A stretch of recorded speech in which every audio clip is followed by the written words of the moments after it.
6:45. Heather Lake is getting people excited about science, so she's live at North Park, where she's learning about the science behind, are you ready? Are you ready?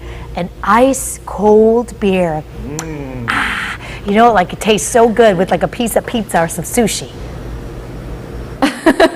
Yeah, Shelly, you know what, especially on these hot days, I'm sure a lot of people are enjoying an ice cold beer, and we're getting you excited about science, which is why we've got lab coats and safety glasses on. We're going to tell you why, because there's a big event this weekend, and it's all happening here in San Diego. But first, we want to explain the science behind making an ice cold beer. Well, it doesn't always start out ice cold, and George can tell us more about that. Here at the Home Brewer, this is cool because I have never heard of this place, and basically you can get everything you need to become a home brewer, whether it's a kit or your hops, your barley, and you're kind of teaching us the very first steps. So take us through what we're doing here. We're making something called wort tea, W-O-R-T tea. What is that?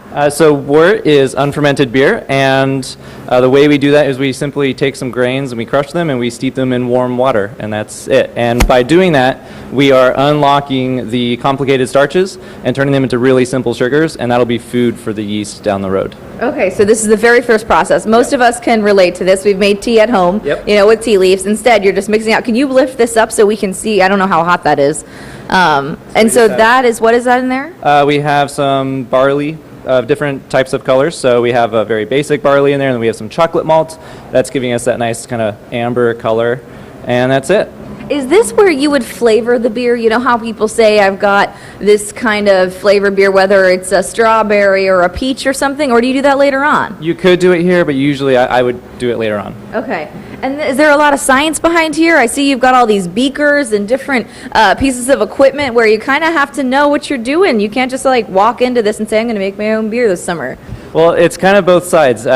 There is a lot of science going on. Luckily, nature knows what it needs to do. So all those enzymes are already there. If we're just getting the water at the right temperature, the enzymes are going to do their magic just on their own. Yeah, you know what else is really cool about this place? I kind of saw as I was walking around. There's cheese making kits, there's wine making kits, and all of it is kind of, you know, ties into science. And you can learn how to do it pretty easy, but it also gets people in San Diego excited about science. I want to bring Sarah in over here because Sarah, you're going to talk about this weekend's event. You're with the Festival of Science and Engineering in San Diego, and I know you love science a lot. So how can people get excited about science and beer at the same time? Yeah, absolutely. So we have our new series going on this weekend, Think, Drink, Science, which Home Brewer is hosting on Saturday. We have 2 sessions from 12 to 2 and 3 to 5.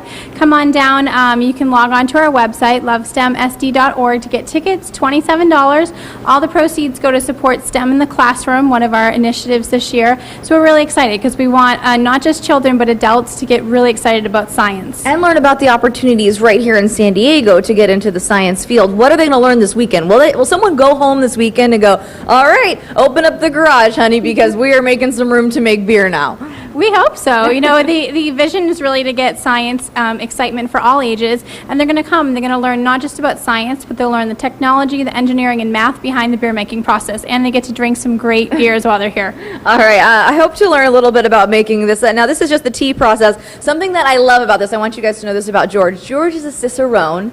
His wife is a sommelier. These people know what they're talking about, and this place is super cool. So how neat is that, Shelly and Raul, right? Do you know what a cicerone is? Do you know? No. A cicerone, it is the beer version of a sommelier. Exactly. Right? Like an what else? Like you kind of just know everything about beer that there is to know. We're expected to be experts about beer and food pairings especially, and service. Ah, very good. Love I like that. it. I love the goggles. That's too. a good combo.